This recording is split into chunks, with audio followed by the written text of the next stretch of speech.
ये बात उन दिनों की है जब बुद्ध मरवन में अपना समय व्यतीत कर रहे थे। इस समय तक बुद्धि की प्रसिद्धि दूर दूर तक फैल चुकी थी। बहुत दूर दूर से लोग अपनी चिंताओं और परेशानियों का समाधान खोजने के पास आते थे। ऐसे ही एक दिन जब बुद्ध मरवन में अपने शिष्यों को प्रवचन दे रहे थे तो एक अधेड़ उम्र का व्यक्ति अपने 20-21 वर्ष के पुत्र को अपने साथ लिए बुद्धि की तरफ चला आ रहा था। जब ये प्रवचन स्थल के पास पहुंच गए तो एक नजर उन पर डाली और इशारे से बैठने के लिए कहा। जब प्रवचन समाप्त हो गया और सभी लोग वहां से चले गए तो बुद्ध ने उस व्यक्ति को अपने पास बुलाया और बैठने के लिए कहा। वहां चारों तरफ हरियाली छाई हुई थी। मौसम बहुत सुहाना था और तरह तरह के पक्षियों की आवाजें गूंज रही थी। ऐसा नजारा देखकर उस व्यक्ति को अंदर से असीम शांति महसूस हो रही थी। इसके बाद बुद्ध ने उस व्यक्ति से आने का कारण पूछा तो इस पर व्यक्ति ने कहा, ये तथागत, मैं 2 दिन की लंबी यात्रा करके अपने पुत्र को आपसे मिलवाने लाया हूँ। ये मेरा इकलौता पुत्र है और ये हर समय थका थका रहता है। ऐसा लगता है जैसे इसके अंदर कोई जान ही नहीं है, कोई प्राणी नहीं है। इसका स्वभाव भी काफी चिड़चिड़ा हो गया है। अगर हम इससे कुछ भी कहते हैं तो ये हमारी छोटी छोटी बातों पर गुस्सा हो जाता है। इसके देखने की क्षमता भी उम्र से पहले ही कमजोर हो गई है और इसके बाल भी सफेद पड़ने लगे हैं। इतनी कम उम्र में इतनी बड़ी उम्र का लगना, मुझे तो कुछ समझ नहीं आ रहा। किसके साथ हो, क्या रहा है तथागत? मैं अपने पुत्र के स्वास्थ्य को लेकर बहुत चिंतित हूँ। जब मैं अपने पुत्र को वैद्य जी के पास लेकर गया तो उन्होंने कुछ औषधि दी और कहा अपने पुत्र को तनाव कम लेने के लिए कहो। वो अपने दिमाग में बहुत अधिक तनाव लेता है, इसलिए उसकी ऐसी हालत हो गई है। लेकिन मुझे उनके बहुत समझाने के बाद भी तनाव का मतलब समझ नहीं आया। मुझे नहीं पता कि तनाव होता क्या है, ये किन कारणों से आता है और उसे कैसे अपने पुत्र के दिमाग से निकालूं, लेकिन मुझे सबसे पहले तो ये समझना है कि तनाव होता क्या है। इसीलिए तथागत, मैं आपके पास आया हूँ, कृपया आप मेरी समस्या का समाधान कीजिए। ये सुन बुद्ध उसके पुत्र को बड़े ध्यान से देखते हैं, उसके चेहरे को देखते हैं, उसकी आंखों को देखते हैं और फिर उसके हाथों की नब्ज को भी देखते हैं। ये सारी विधि करने के पश्चात बुद्ध उस व्यक्ति से कहते हैं, तनाव लेना तो कोई नहीं चाहता, लेकिन फिर भी ये तनाव लोगों के दिमाग को दीमक की तरह पकड़ लेता है और व्यक्ति जान भी नहीं पाता कि वह तनाव में जी रहा है। लेकिन अगर व्यक्ति तनाव के कारणों को अच्छे से समझ लेता है और तनाव के बारे में कोई ऐसा पैमाना बना लेता है जिससे वह जान सके कि वह कितने तनाव में है, तो वह इस समस्या का समाधान भी खोज सकता है। सबसे पहले तो तुम ये समझो कि तनाव होता क्या है। जब भी कोई व्यक्ति कोई काम कर रहा होता है लेकिन उसका मन कहीं दूर भटक रहा होता है, कल्पनाओं में होता है, तो उसके शरीर और मन के बीच एक दूरी पैदा हो जाती है। ये दूरी जितनी अधिक होगी, व्यक्ति उतनी ही ज्यादा बेहोशी की अवस्था में होता है और शरीर व मन के बीच की इसी दूरी, इसी खिंचाव को तनाव कहा जाता है। आखिर कोई पसंदीदा खेल खेलने के बाद व्यक्ति चुस्ती और प्रसन्नता से क्यों भर जाता है, जबकि उसने तो अपने शरीर को थकाया है। लेकिन समझने वाली बात यह है कि खेलते समय मन और शरीर एक साथ पूरी तरह से उस खेल में केंद्रित होते हैं, जिससे शरीर और मन के बीच दूरी पैदा नहीं होती और कोई तनाव पैदा नहीं होता। और अगर दिमाग में कोई तनाव था भी तो वो भी दूर हो जाता है। लेकिन इसके विपरीत, जब हम कोई ऐसा काम करते हैं जो हमें पसंद नहीं है, तो हमारा ससुर तो उस काम को कर रहा होता है, लेकिन हमारा मन कहीं दूर कल्पनाओं में भटक रहा होता है, जिससे शरीर और मन के बीच एक दूरी पैदा हो गई और तनाव ने जन्म ले लिया। इसीलिए व्यक्ति को एक समय पर सिर्फ एक ही काम करना चाहिए और अपने तन और मन की सारी शक्ति उसी एक काम पर लगा देनी चाहिए, जिससे व्यक्ति के अंदर तनाव पैदा ही ना हो। इसके बाद बुद्ध ने कहा, तनाव पैदा होने के मुख्य 8 कारण होते हैं और जिसने इन कारणों को समझ लिया वो जीवन भर तनाव मुक्त रह सकता है। मुख्य कारणों में सबसे पहला कारण है अति महत्वाकांक्षी होना।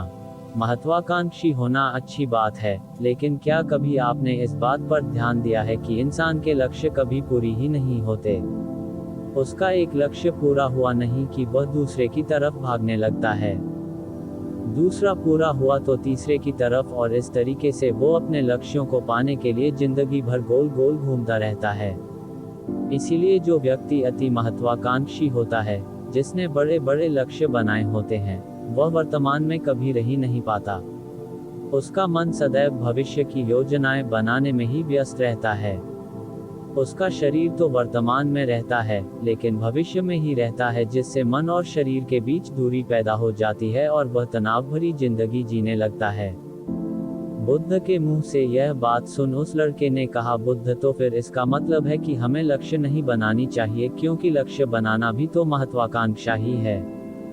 इस पर बुद्ध ने कहा, जीवन में लक्ष्य बनाना कोई गलत बात नहीं है, लेकिन समस्या तब उत्पन्न होती है जब वो अपना पूरा ध्यान उस लक्ष्य से मिलने वाले परिणाम पर ही लगा देते हैं और उसके परिणाम की चिंता करते रहते हैं। व्यक्ति को वर्तमान में जीना आना चाहिए।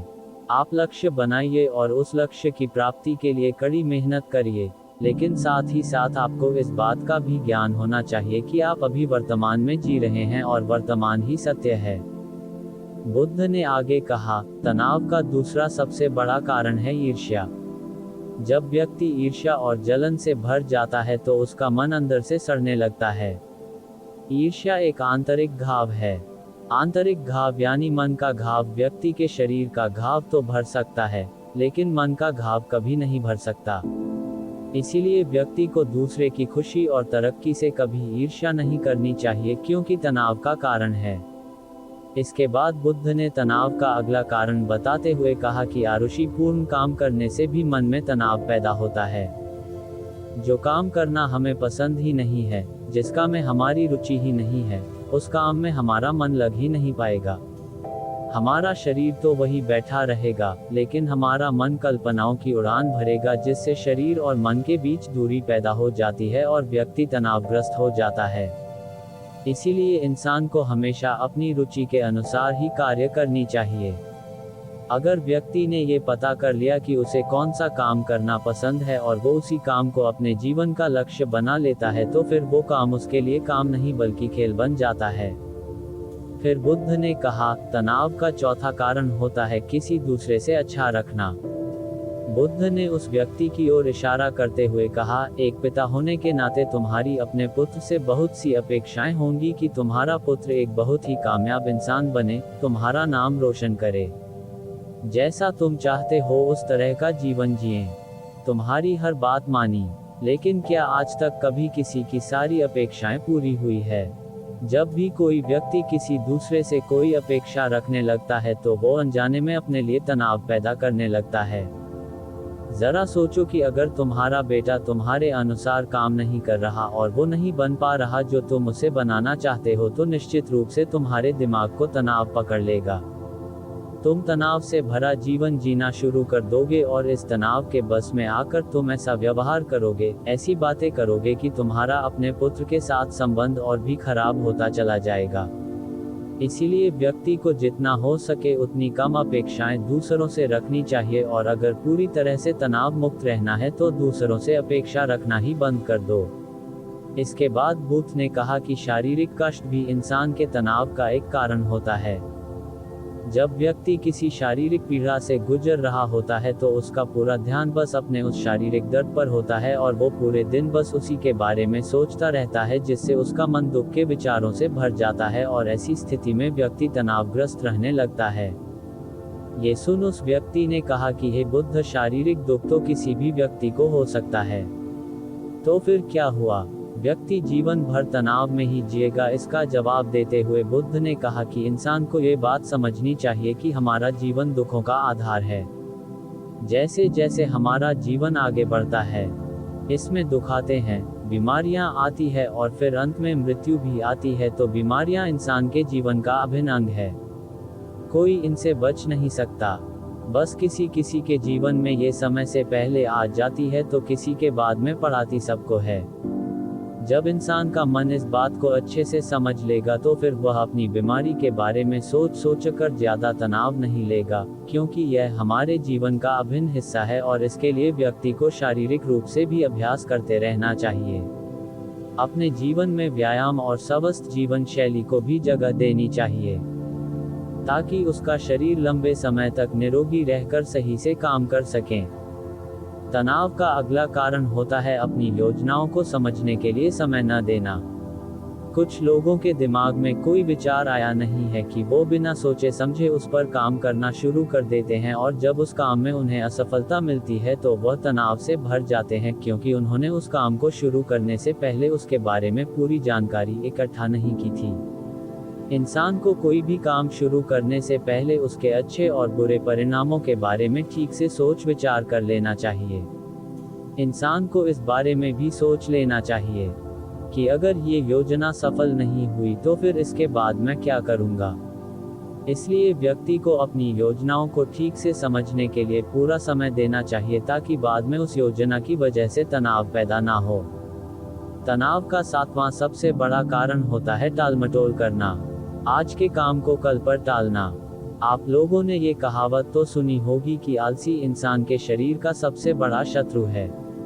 इंसान आलस्य की वजह से आज के काम को कल के लिए टाल देता है, और फिर काम को टालना उसकी आदत बन जाती है।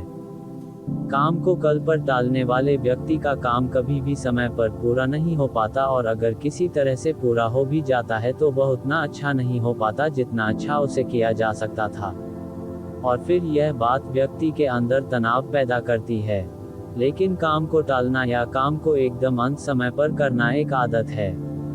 इसीलिए व्यक्ति ना चाहते हुए भी बार बार अपनी इस आदत का शिकार बन जाता है और काम को टालता रहता है, और फिर जब काम की समय सीमा पास आ जाती है तो वह तनाव से भरकर काम को पूरा करने का प्रयास करता है।